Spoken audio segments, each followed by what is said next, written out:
Bismillahirrahmanirrahim. Assalamualaikum warahmatullahi wabarakatuh. Saat ini saya akan menjawab PR dari Ibu Novi. Yang pertama adalah, apa saja dasar hukum dalam menerapkan metode Bimba? Dasar hukum dalam metode Bimba ada dua. Satu, hak anak. Dua, teori belajar dalam psikologi pendidikan. Nah, dasar hukum yang hak anak adalah yang mana belajar itu adalah fitrah seorang anak. Jadi fitrah seorang anak adalah dia seorang pembelajar. Nah, maka dari itu kita harus tumbuhkan rasa ingin belajarnya itu dengan metode Bimba, yang mana metode Bimba itu fun learning ya. Nah, karena mengapa kita harus memakai metode fun learning?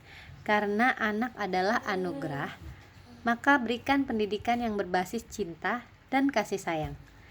Yang kedua, anak adalah ladang amal kita. Yang kedua, anak adalah ladang amal kita. Ladang amal kita untuk terus belajar menjadi lebih baik agar bisa dicontoh oleh anak-anak.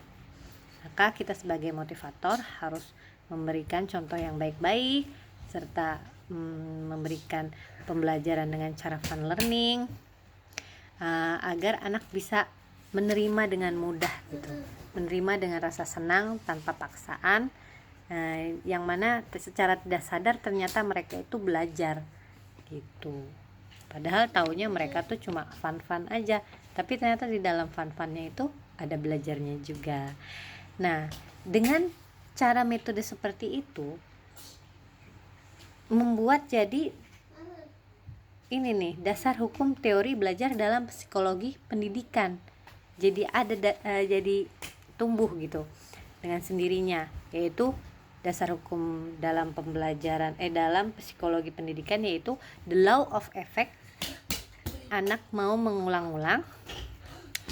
The law of exercise. Setelah anak mau mengulang karena pembelajarannya itu fun, jadi dia tuh secara nggak sadar mampu. Kayak misalnya dia adek udah adek udah minum SU, misalnya kayak gitu. Adek udah minum SU susu, SU. Nanti anak tuh jadi mengingat SU susu, terus kayak ada lagu MA mama kan, secara tidak langsung mereka ingat, oh MA itu berarti bacanya mama. Semakin lama mereka tidak sadar mereka mengulang-ulang itu, ternyata mereka jadi mampu membaca, sedikitnya membaca susu atau membaca mama atau membaca papa. Nah, terus setelah the law of exercise akhirnya tumbuh menjadi minat kuadrat, yaitu the law of readiness.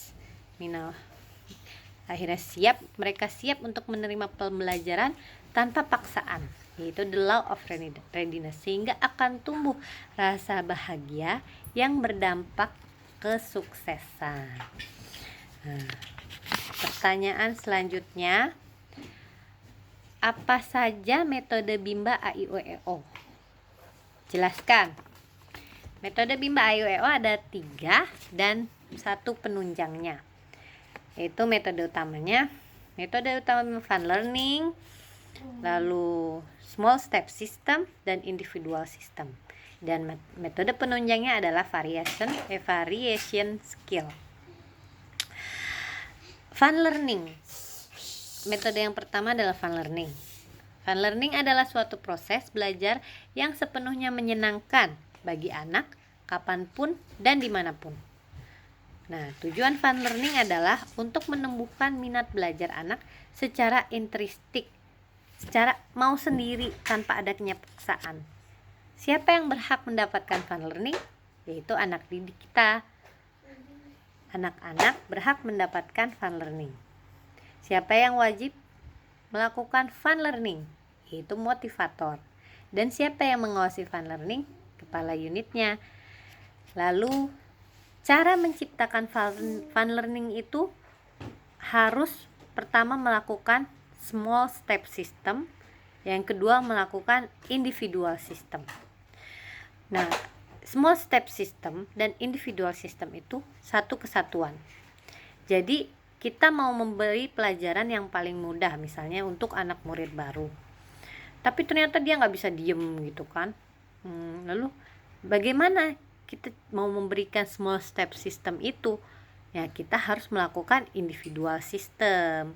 Contoh individual system, kita lakukan 5S pertamanya. Sambut dengan senyum, sambut dulu, lalu senyum, sapa, salam, dan sebut nama.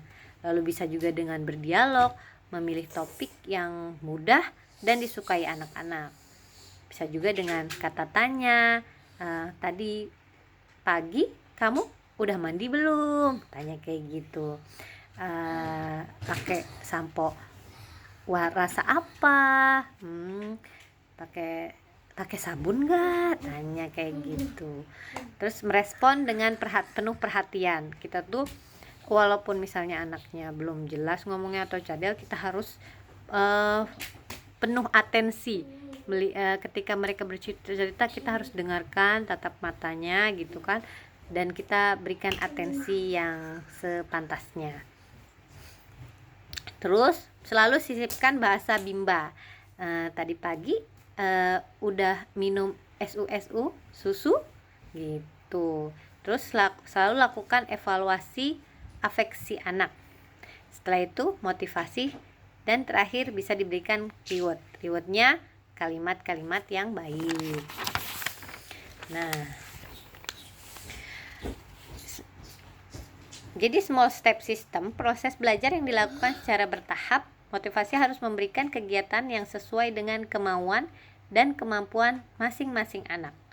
Mustahil melakukan small step system tanpa menerapkan individual system.